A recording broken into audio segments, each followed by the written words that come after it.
नमस्कार दोस्तों, मैं डॉक्टर निखिल। आप सभी का बहुत बहुत स्वागत है मेरे यूट्यूब चैनल पे। दोस्तों, आज की इस वीडियो में हम आपसे बात करेंगे बहुत ही इफेक्टिव होम्योपैथिक मेडिसिन जिसका नाम है दोस्तों काली आयोड। आपने देखा होगा बहुत सारे ऐसे पेशेंट्स हैं जिनको अर्थराइटिस की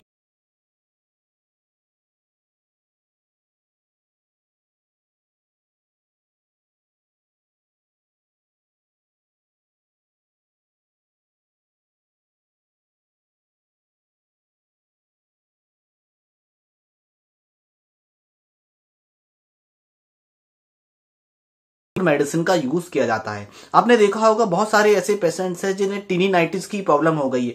टिनिनाइटिस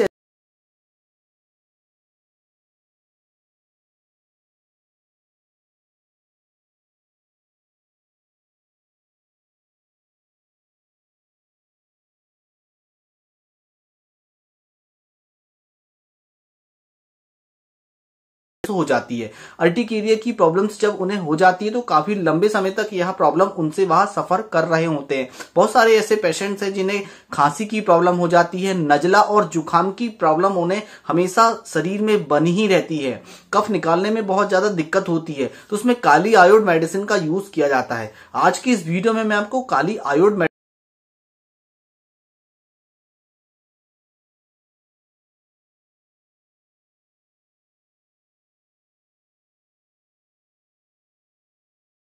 जाता है, किन किन मेडिसिनों के साथ इसकी तुलना की जाती है, क्या सिम्टम्स हमें देखने को मिलेंगे तो हमें पेशेंट्स को रेस्टॉक्स मेडिसिन देने की आवश्यकता होती है, क्या सिम्टम्स देखने को मिलेंगे तो पेशेंट्स को हमें हिपरसल्फ पेशेंट्स को मेडिसिन देने की आवश्यकता होती है, कान में घंटियां बज रही है, तरह तरह की आवाजें आ रही है, तो किन मेडिसिन के साथ इसकी तुलना की जाती है। पूरी जानकारी इस वीडियो के माध्यम से काली आयोड के बारे में पूरी जानकारी दूंगा, तो इस वीडियो को आप अंत तक देखें, मेडिसिन को अच्छी तरह से समझें और मेडिसिन का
प्रॉब्लम बनी रहती है, पर टीबी ठीक हो गई तो उसमें इस मेडिसिन का यूज किया जाता है।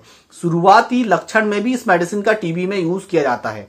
अब चलते हैं सीधे सिम्टम्स की ओर। क्या सिम्टम्स देखने को मिलेंगे? काली आयोड का जो सिम्टम्स होता है, जो खांसी होती है, जो बलगम होता है, वह हरे कलर का होता है, पीला होता है, गाढ़ा होता है और उसकी जो क्वांटिटी होती है बहुत ही ज्यादा होती है। तब पेशेंट्स को काली आयोड मेडिसिन देने की आवश्यकता होती है। इसकी जो खांसी होती है, खांसते समय छाती में दर्द होता है और जो बलगम होता है ऐसा लगता है कि जो बलगम है छाती से बाहर पूरा निकल आएगा। इस तरह का सिम्टम्स हमें काली आयोड में देखने को मिलता है। तब पेशेंट्स को काली आयोड मेडिसिन देने की आवश्यकता होती है। छाती में दर्द होता है, कफ की जो क्वांटिटी होती है बहुत ही ज्यादा होती है। 3 मेडिसिन के साथ इसकी तुलना की जाती है। पहले नंबर पे आती है काली आयोड, दूसरे नंबर पे आती है सिंगोनोरिया और तीसरे नंबर पे आती है एस्टेनम। इन 3 मेडिसिन के साथ इसकी तुलना की जाती है। अब बात आती है काली आयोड, तो मैंने आपको बता ही दिया है, हरा कफ, क्वांटिटी ज्यादा, और इसका जो स्वाद होता है वो नमकीन कलर का नमकीन होता है, तब पेशेंट को हमें काली आयोड मेडिसिन देने की आवश्यकता होती है। बात आ रही है दूसरे नंबर पे चिकनगुनिया की। तो चिकनगुनिया का जो कफ होता है हल्का हरा कलर का होता है, पीला होता है और यह बहुत ही ज्यादा बदबूदार होता है। यदि पेशेंट्स ने कहीं कफ थूक दिया है तो आसपास बहुत ज्यादा स्मेल होती है, तो उसे पेशेंट को चिकनगुनिया मेडिसिन देने की आवश्यकता होती है। नेक्स्ट आती है दोस्तों स्टेनम। स्टेनम में भी कफ जो निकलता है, पर इसका जो स्वाद होता है वह मीठा होता है। इन 3 लक्षणों को मैच करके मेडिसिन यदि पेशेंट्स को दी जाए तो पेशेंट्स की जो कंप्लेंट्स होती है वह पूरी तरह से ठीक हो जाती है। इस बात का आपको विशेष ध्यान रखना है। यदि आप बहुत ज्यादा हॉट प्रकृति के हैं, आपको गर्म बिल्कुल भी बर्दाश्त नहीं होता और इस तरह के सिम्टम्स आपको देखने को मिल रहे हैं, नजला की आपको प्रॉब्लम है, खांसी की आपको प्रॉब्लम है, हमेशा नजला से परेशान रहते हैं, हमेशा कफ से आप परेशान रहते हैं और इस तरह के सिम्टम्स देखने को मिल रहे हैं, तो इस मेडिसिन का आप यूज कर सकते हैं। पर किस पोटेंसी में यूज करना है और क्या परहेज करना है वीडियो के लास्ट में मैं आपको बताऊंगा। तो चलिए नेक्स्ट सिम्टम की यदि हम बात करें तो दोस्तों जिन पेशेंटों को सिफिलिस की प्रॉब्लम हो जाती है, जो पेशेंट सिफिलिस से परेशान रहते हैं, तो उसमें इस मेडिसिन का यूज किया जाता है और हिपर सल्फ के साथ इसकी तुलना की जाती है। यदि इसकी सिम्टम्स की यदि हम बात करें तो सिफिलिस जिस पेशेंटों को होता है, तो यह जो पेशेंट्स होता है हॉट प्रकृति का होता है, गर्मी से पेशेंट्स की जो कंप्लेंट्स होती है वह बढ़ जाती है। और यदि हिपर सल्फ की इसकी तुलना की जाए तो इसमें जो हिपर सल्फ का डिस्चार्ज सेम टू सेम होता है, ठीक है। तो इससे जो इसकी तुलना कर रहे हैं तो इसमें शीत प्रकृति का होता है, ठंड पेशेंट्स को बर्दाश्त नहीं होती है हिपर सल्फ में। यदि इन 2 मेडिसिन से कंपैरिजन करके पेशेंट्स को मेडिसिन दिया जाता है हिपर सल्फ, शीत प्रकृति का रोगी होता है, इसमें सिम्टम मैच करके पेशेंट्स को आप मेडिसिन दे सकते हैं। यदि नेक्स्ट सिम्टम की यदि हम बात करें तो यह रूमेटाइड अर्थराइटिस, ऑस्टियोआर्थराइटिस, गाउट की कंडीशन में बहुत ही अच्छा काम करती है।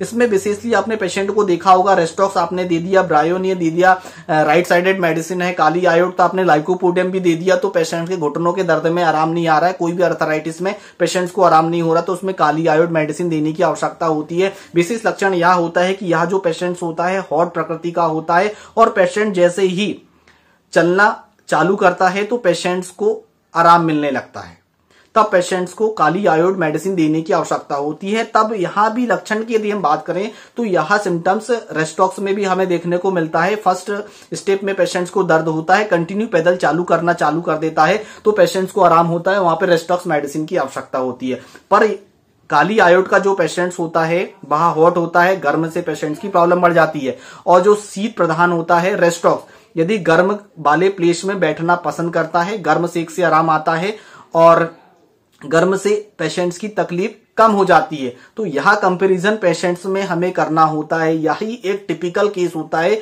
जो डॉक्टर लक्षण मैच करता है मेडिसिन से, तब पेशेंट को काली आयोड मेडिसिन देने की आवश्यकता होती है। दोनों में सिम्टम्स एक ही है, लक्षण एक ही है, पर पेशेंट्स हॉट प्रकृति का है और यह जो पेशेंट्स है चिली प्रकृति का है, तो उसमें इस मेडिसिन देने की आवश्यकता होती है। ठीक है।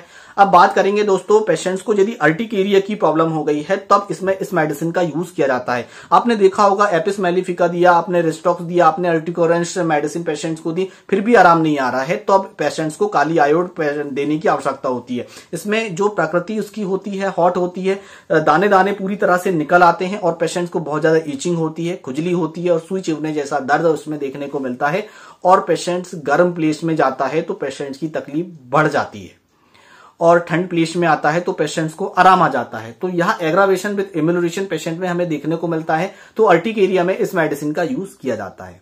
अब चलते हैं सीधे दोस्तों टिनिनाइटिस की तरफ। टिनिनाइटिस मतलब कान में घंटियां बजना, तरह तरह की आवाज सुनाई देना। यह एक ऐसी समस्या है, यह एक पेशेंट्स में बहुत लंबे समय तक पेशेंट इससे सफर कर रहा रहता है। पेशेंट बहुत ज्यादा परेशान हो जाता है, कई बार पेशेंट को नींद नहीं आती, कई बार पेशेंट को एंजाइटी की समस्या हो जाती है। इसमें काली आयोड मेडिसिन देने की आवश्यकता होती है। काली आयोड राइट साइडेड मेडिसिन है। ठीक है। अब बात आती है यहाँ पे पेशेंट को जो आवाज होती है वह साए साए की, भौरा भुनभुना रहा है, इस तरह की आवाज सुनाई देती है तो पेशेंट्स को काली आयोड मेडिसिन देने की आवश्यकता होती है। डॉक्टर क्लर्क लिखते हैं कि एक पेशेंट्स को कानों में साए साए की आवाज सुनाई देती थी तो उसे काली आयोड दिया गया, 30 पोटेंसी में पूरी तरह से पेशेंट ठीक हो गया। एक यह चमत्कारिक औषधि आप समझ सकते हैं, यह एक स्पेसिफिक मेडिसिन समझ सकते हैं। जिन पेशेंटों को कान में साए साए की आवाज, ओनली फॉर साए साए की आवाज सुनाई देती है, तो उसमें काली आयोड मेडिसिन की एक सिंगल पोटेंसी 200 पोटेंसी की डोज दे दी जाए तो पेशेंट की जो कंप्लेंट्स होती है वह पूरी तरह से ठीक हो जाती है। बाद में पेशेंट को कॉम्प्लीमेंट्री आप दे सकते हैं, पेशेंट्स की जो तकलीफ होगी वह पूरी तरह से ठीक हो जाएगी। डोज मैं वीडियो के लास्ट में आपको जानकारी दूंगा। नेक्स्ट बात यह आती है कि पेशेंट्स यदि खाना खा रहा है, खाना खाने के टाइम पेशेंटों को कानों में आवाज आती है तो उसमें नाइट्रिक एसिड मेडिसिन का यूज किया जाता है और काली सल्फ मेडिसिन का यूज किया जाता है। खाना खाते समय कानों में तरह तरह की आवाज सुनाई देती है तो यदि महामारी के टाइम यदि कानों में तरह तरह की आवाज सुनाई देती है तो उसमें पेट्रोलियम मेडिसिन का यूज किया जाता है और स्टेनम मेडिसिन का यूज किया जाता है।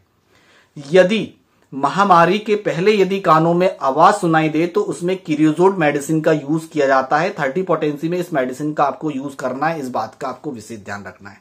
अब विशेष बात यह आती है कि यदि कानों में एक ही आवाज बार बार गूंजे, आवाज लाउडीज हो, यानी कि आवाज बहुत ज्यादा मात्रा में आपको सुनाई दे, तो उसमें लाइकोपोडियम मेडिसिन का यूज किया जाता है, उसमें कॉस्टिकम मेडिसिन का यूज किया जाता है, उसमें डलका मारा मेडिसिन का यूज किया जाता है। सॉरी, बजबजाहट का आवाज, मतलब जैसे कान में कोई पानी भर देता है इस तरह का आवाज सुनाई देता है तो उसमें डलका मारा मेडिसिन यूज किया जाता है।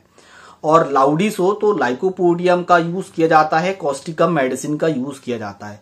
अब इस तरह के सिम्टम्स यदि आपको मैच कर रहा है टिनिनाइटिस में तो आप मेडिसिन यूज करके अपने सिम्टम्स को मैच करके मेडिसिन यूज कर लीजिएगा, आपकी प्रॉब्लम्स पूरी तरह से ठीक हो जाएगी। बात आती है यहाँ पे पोटेंसी की, किस पोटेंसी में हम मेडिसिन यूज करें। 30 पोटेंसी में इस मेडिसिन का यूज किया जाता है। 4 बूंद सुबह, 4 बूंद दोपहर में, 4 बूंद रात में, कंटिन्यू कम से कम 15 से 20 दिन तक इस मेडिसिन का यूज किया जाता है। इसके बाद मेडिसिन को स्टॉप कर दिया जाता है। अर्टिकेरिया की यदि प्रॉब्लम है तो 1 महीने तक इस मेडिसिन का यूज किया जाता है। 200 पोटेंसी में इस मेडिसिन का यूज किया जाता है। दिन में एक बार इस मेडिसिन का आपको यूज करना है। रेगुलर 25 डेज तक इस मेडिसिन का यूज किया जाता है। इसके बाद मेडिसिन को यूज करना बंद कर दिया जाता है। 1 पोटेंसी में इस मेडिसिन का यूज किया जाता है। रेयर कंडीशन में यूज किया जाता है। डॉक्टर की निरीक्षण में इस मेडिसिन का यूज किया जाता है। इस बात का आपको विशेष ध्यान रखना है। यदि 1 पोटेंसी में आप यूज करना चाहते हैं, आपके पूरे सिम्टम्स मैच कर रहे हैं, तो सप्ताह में एक बार एक डोज आप ले सकते हैं या 15 दिन में एक बार डोज इस मेडिसिन का यूज किया जाता है। इस बात का विशेष ध्यान रखा जाता है। एग्रावेशन विद इम्यूलरेशन की यदि हम बात करें तो पेशेंट्स को गर्म प्लेस में तकलीफ होती है। गर्म कमरे में यदि पेशेंट रहे तो उसे तकलीफ बढ़ जाती है और ठंडे प्लेस में जाने में पेशेंट्स की तकलीफ कम हो जाती है। जैसे रेस्टॉक्स में उल्टा होता है इसका, कि रेस्टॉक्स गर्म प्लेस में जाता है तो तकलीफ कम हो जाती है, ठीक है, और ठंडे प्लेस में जाता है तो तकलीफ बढ़ जाती है। सिम्टम्स क्योंकि रेस्टॉक्स और काली आयोड के मैच करते हैं, इसलिए मैंने यह वीडियो आपके लिए समझाने के लिए बनाया है।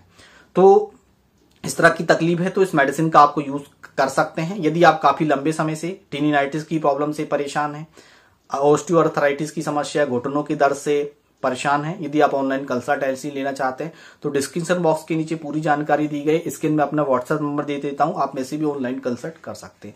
आशा करता हूं दोस्तों यह वीडियो आपको अच्छा लगा। वीडियो को लाइक करें, रेड कलर की बटन दबाकर चैनल को सब्सक्राइब करके बेल आइकन की घंटी को जरूर प्रेस करें ताकि सभी लेटेस्ट मेडिसिन की अपडेट सबसे पहले आपको मिल सके। दोस्तों आज की वीडियो में बस इतना ही, फिर मिलेंगे नेक्स्ट वीडियो में। तब तक के लिए जय हिंद, जय भारत, वंदे मातरम।